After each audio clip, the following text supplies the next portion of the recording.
Agora, você acredita, eu acho que você vai concordar comigo, mas você acredita que nós vivemos uma crise de liderança? Acredito. E eu imagino que essa crise de liderança não é só na igreja, né? Tanto Não, geral. fora como dentro, né? Geral.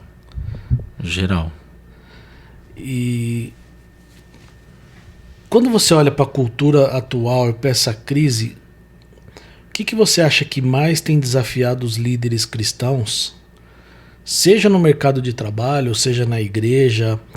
Como é que a gente garante, então, uma liderança firme, que seja acessível, empática para o nosso tempo, a fim de mudar o cenário de crise que nós vivemos? Cara, então, o primeiro eu penso assim, Daniel, eu penso que a gente tem que olhar para Jesus sempre, né? Uhum. Jesus, ele...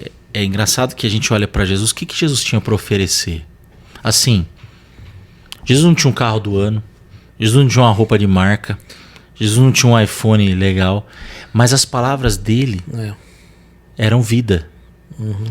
E o que eu sinto, assim, falando primeiro dentro da igreja, é que a gente não tem mais essas palavras. Tá faltando essas palavras, tá faltando vida em nós, cara. E aí eu volto no lance lá que eu tava falando. É o ramo querendo dar fruto sem estar na videira. Sim.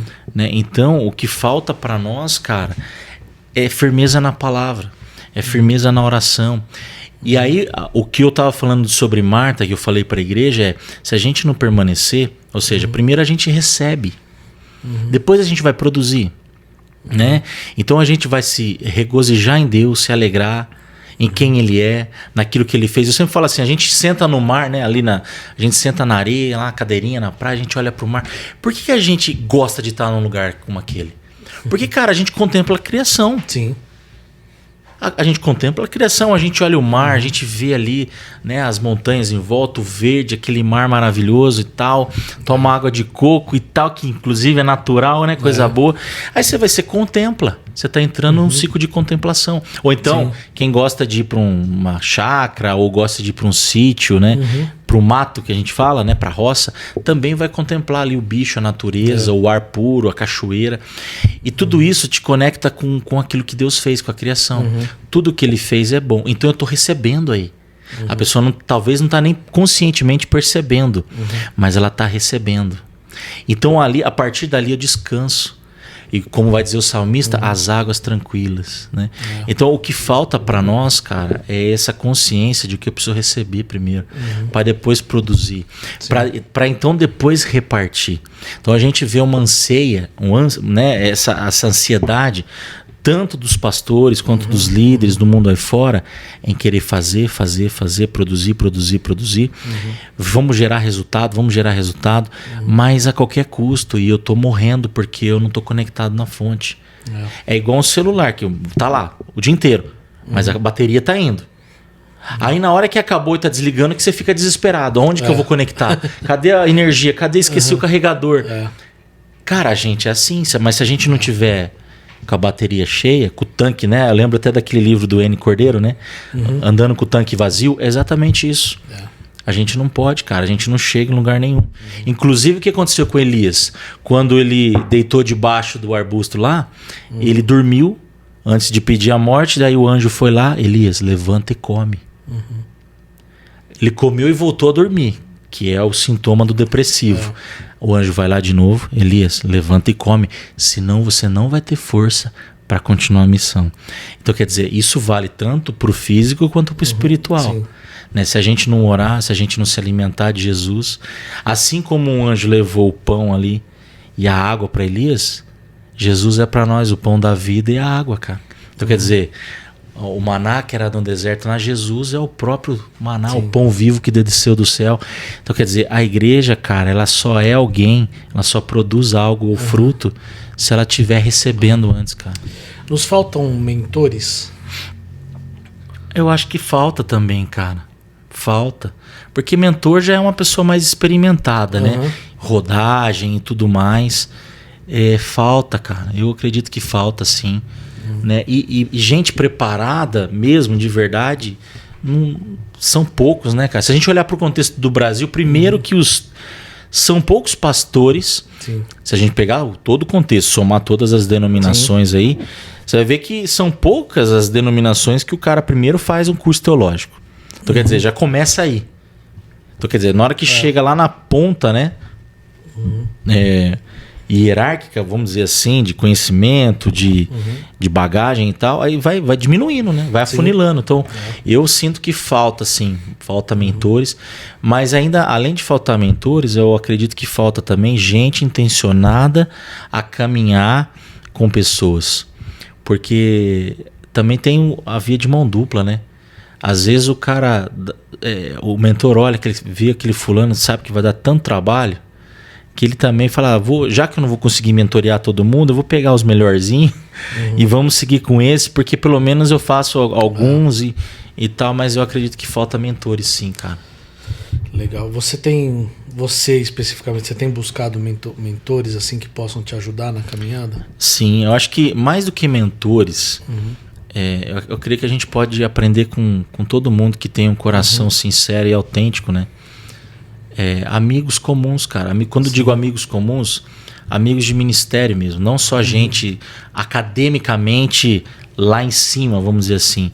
Mas às vezes tem pessoas que é pastor há 20, 30 anos, já tem caminhada, e nem tem um mestrado, não tem nada, mas o cara tem uma vivência pastoral. E eu acredito que você compartilhar dessas experiências com amigos, você ter uma rede de amigos para você prestar conta, além do conselho, né? Além de pessoas da própria igreja, mas a gente precisa ter amigos, né? A gente já, como pastor, a gente já vive uma vida muito solitária, né? Já é comum do pastor, né? Uma vida solitária.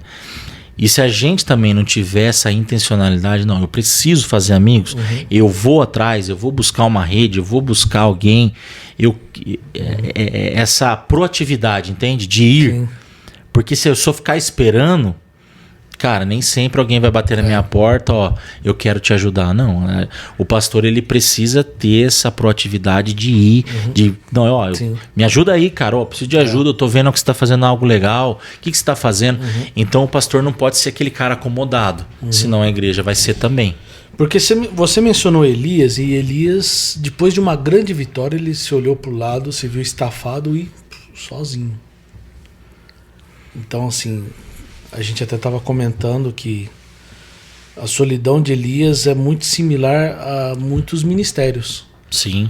Que o cara vai, às vezes tem um ministério abençoado, igreja em crescimento, mas na hora, de repente, ele se olha pro lado, quem tá do meu lado? Né? E é mais fácil ainda, né? Porque aí o cara tá crescendo, aí é mais fácil ainda ele ficar sozinho, porque... a gente sabe, galera, rola o ciúme, rola a inveja, e o cara vai ficando cada vez mais sozinho, né?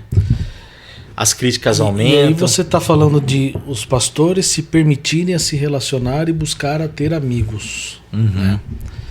E você mencionou um outro ponto aí no início até da pergunta, de líderes da crise de liderança, que falta aprofundamento na palavra de Deus.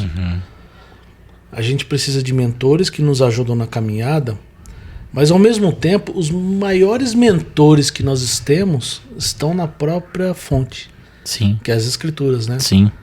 Você pode andar com o mentor Moisés. Exatamente. Que se viu cansado e Jetro foi lá, né? Olha que doido, Daniel. Você falou de Jetro, até lembrei, a gente estava falando de delegar.